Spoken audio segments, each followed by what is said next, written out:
tout le monde a entendu parler de Bezalel, cette fameuse école d'art et de dessin. Elle a été fondée en 1906, pas en 1948, elle a dit à la création de l'État hébreu, non, en 1906, elle a été votée, validée, si on peut dire, par Théodore Herzl lui-même au 7e congrès sioniste. Et c'est un juif hongrois, Boris Schatz, qui en est à l'origine.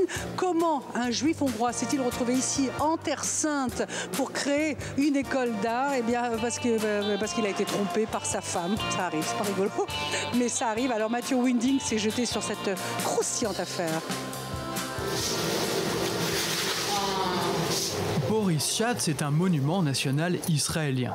La fameuse école d'art Bezalel, c'est lui.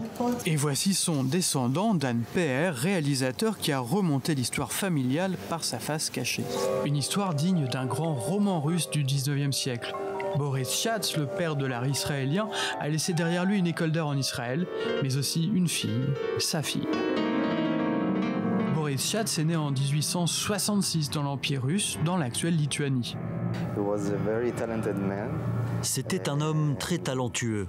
Il a d'abord été étudiant à la yeshiva de Vilna, en Lituanie. Ensuite, il est parti à Paris avec sa femme. Et là-bas, il a étudié les beaux-arts.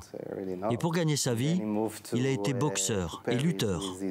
Et après avoir étudié l'art pendant 5 ans, il a reçu une offre du roi de Bulgarie. Il a été invité à Sofia pour établir un art national après 400 ans de domination turque. Boris est l'un des artistes engagés par le roi de Bulgarie pour monter l'Académie des Arts. Et c'est exactement ce qu'il fera quelques années plus tard à Jérusalem. Arrivé à Sofia, Boris se met à la recherche de jeunes artistes prometteurs pour les former à l'Académie. Et l'un de ses étudiants n'a que 18 ans. Il s'appelle Andrei Nikolov. Il sculpte déjà le bois. Boris voit l'une de ses œuvres et lui propose de quitter son village pour l'emmener avec lui à l'académie. Andrei Nikolov devient son élève favori et son protégé. Après quelques mois, le jeune étudiant rencontre la femme de Boris, Genia. Andrei et la femme de Boris commencent une liaison. Boris et sa femme Genia avaient une fille, Angelica. Mon film est sur Angelica. Ils ont eu une affaire dans le dos de Boris. Quand Boris s'en est aperçu, il a voulu envoyer Andrei Nikolov à Paris. Mais ce sont Andrei, la femme de Boris et la fille de Boris qui se sont enfuis à Paris. Boris a eu le cœur brisé. C'était la honte, le déshonneur. Tout Sofia le savait et Boris a tout perdu. Boris ne savait pas quoi faire.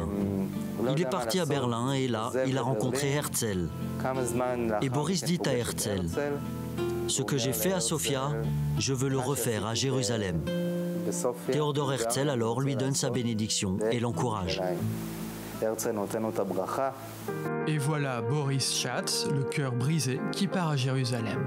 La ville sainte est alors contrôlée par les Ottomans. En 1906, il fonde la première école d'art et la rend opérationnelle en quelques mois. Les artistes reçoivent son enseignement. Ils forment des talents comme Nahum Gutman pour n'en citer qu'un.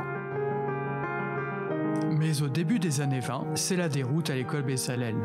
Les jeunes artistes se détournent de l'enseignement classique de Boris Schatz, séduits par les sirènes du modernisme.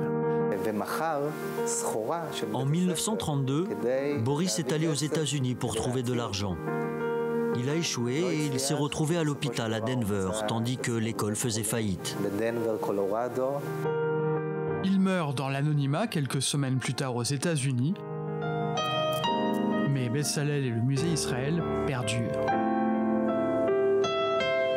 Pendant la Première Guerre mondiale, Boris Schatz avait été chassé de Jérusalem par les Turcs. Il avait alors rédigé une nouvelle utopique, Jérusalem construite. Dans ce récit, il imagine s'endormir en 1918 pour se réveiller en 2018 dans une ville pacifiée où les communautés vivent ensemble en harmonie, s'épanouissent par le travail manuel. S'il a concrétisé nombreuses de ses visions, peut-être que pour ce rêve Hiero se limite, Boris Schatz s'est trompé dans la date de réalisation.